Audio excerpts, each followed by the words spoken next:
What's up, everybody? Pete Pardo here from Sea Tranquility. Welcome to pick number one of my favorite albums of the 1960s. We've, of course, been doing this each and every day here this month in September 2023. And we've come to the final pick. My number one, my favorite album. I didn't really anticipate that this would be number one necessarily when I started doing this, but the more I thought about it, this is an album that has been growing on me in popularity of my own favorites of any album overall. And when it came down to it, when I looked at the 60s, there's other albums that I love quite a bit, but this album is really special to me.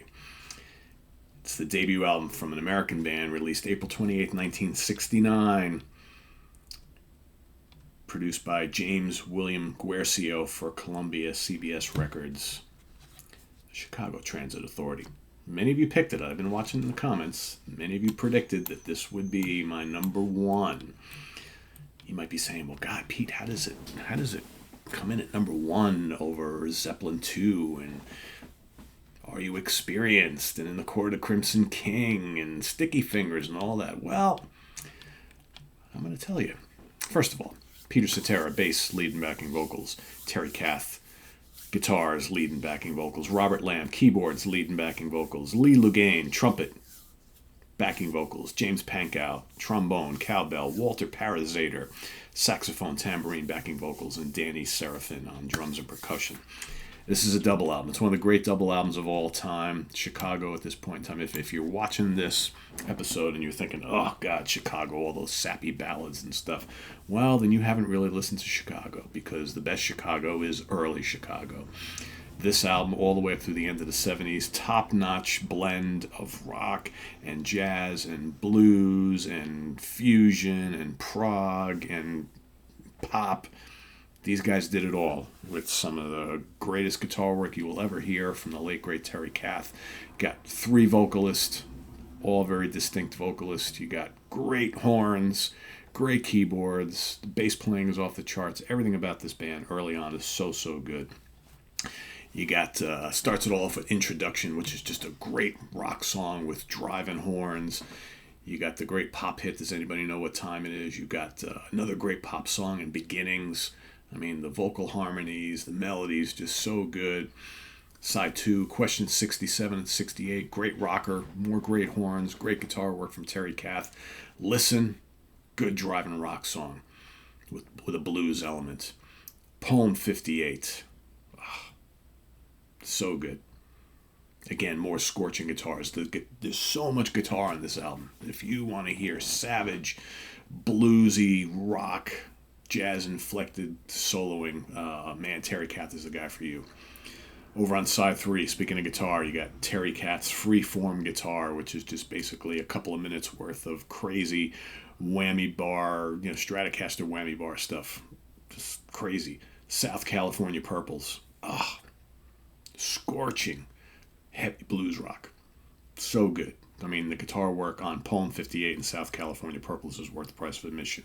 Speaking of guitar, one of the greatest covers I've ever heard in my life is their cover of I'm a Man, the great Spencer Davis group song written by Steve Winwood, In the Hands of Chicago.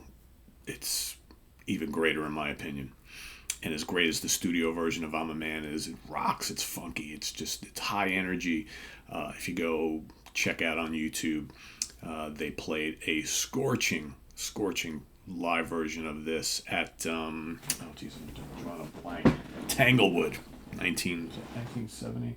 Yeah, all these bands were playing at Tanglewood, Chicago, Santana, The Who, all had scorching sets at Tanglewood, a great venue in the Massachusetts area, in 1970, and you can get these all on CD, whatnot. You can go watch them on YouTube. But man, the I'm a Man version at Tanglewood live, terrific. But I'm a Man, great. Then you got Prologue over on side 4. Quick little things, got some narration and news things and whatnot. Then Someday, and then of course finishes it off with the near 15-minute Liberation, which is just this amazing blues, jazz, rock jam. Just absolutely terrific. This album just totally rules. I love it so much, and it gets better with each passing day for me. Just because it just has so much of everything on it. So much of everything on it. Love the big lengthy tunes. Love the rock stuff. Love the pop stuff. Love the more, the heavier blues rock stuff. Love the jazzy stuff. It's all really, really great. So let's look at charting position, shall we? Australia, number 23. Dutch album charts, number 6. Norway, number 8. UK, number 9. US Billboard charts, it peaked at number 17. As far as the singles go, in 1969, Question 67 and 68 was released as a single, made it number 71 here in the States, Billboard Hot 100. Does anybody really know what time it is? Came out in 1970, made it to number 7. Beginnings, released in 1971, made it to number 7. And Question 67, 68 with I'm a Man was re-released in 1971. Made it back up to number 24. Certifications, Canada, platinum seller, 100,000 units sold here in the States, double platinum. 2 million copies sold. Well, because it's a double album, that probably means a million multiplied to double because it's a double album. So, yeah, great album. Love it. It's my number 1. Let us know what you think of the Chicago Transit Authority down in the comments below. Like I said, if your opinion of Chicago is just all about the lush 80s pop ballads, and that's all you really know of Chicago, you owe it to yourself to listen to at least the first 3 albums. Actually, you need to listen to Chicago, Chicago 2, Chicago 3, and Chicago 5. Chicago 7 is really good. 6 is really good too. All their 70s albums are really, really great. And this is where it all began. And why did they change their name from Chicago Transit Authority to just Chicago? Well, because the actual Chicago Transit Authority in Chicago had an issue with a band calling themselves that. So they changed their name to just Chicago. I'm surprised the state of Chicago didn't have an issue with that either, but hey, whatever. So, yeah, let us know what your number 1 is down below, right? Because we all have different number 1s. That's the way it should be. And visit us on the web at www.seatranquility.org. We're on Facebook, we're on YouTube, all together, all the damn time. Please subscribe if you haven't already and click on that notification bell so you get alert of all of our content as a post. And please do hit the like button before you leave. Also, down below, we got the links to our Ko-Fi page for channel donations as well as our merch page. So thanks in advance for all your support there. We also got the Cameo link down below if you want me to do a personalized video for you. That's also available. And stay tuned tomorrow for my favorite albums overall of the 70s across all genres. So we're going back into the 70s one more time for October. October 1st is tomorrow. 31 days in the month. I'll give you my 31 favorite albums overall of the 70s across all genres. Hard rock and metal, progressive rock, jazz and fusion, rock, pop, whatever it might be. I have somehow managed to pick out my 31 overall favorite albums of the 70s.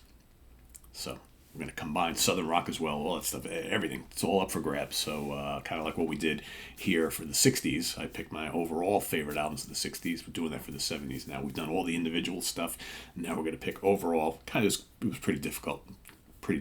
And I'm even second-guessing a lot of my list, but it's the way it goes. So thanks for watching, everybody. Tune in tomorrow, and we'll also see you tomorrow for Ranking the Albums. Mr. Ryan Scow from the Hudson Valley Squares will be joining me. We're ranking the catalog of the great British doom band Electric Wizard, so that's coming up tomorrow. So, and then, of course, Tuesday is In the Prague Seat, and we've also got the UK Connection next week and all sorts of other stuff. So stay tuned. Talk to you soon, everybody. Have a good weekend. Bye-bye.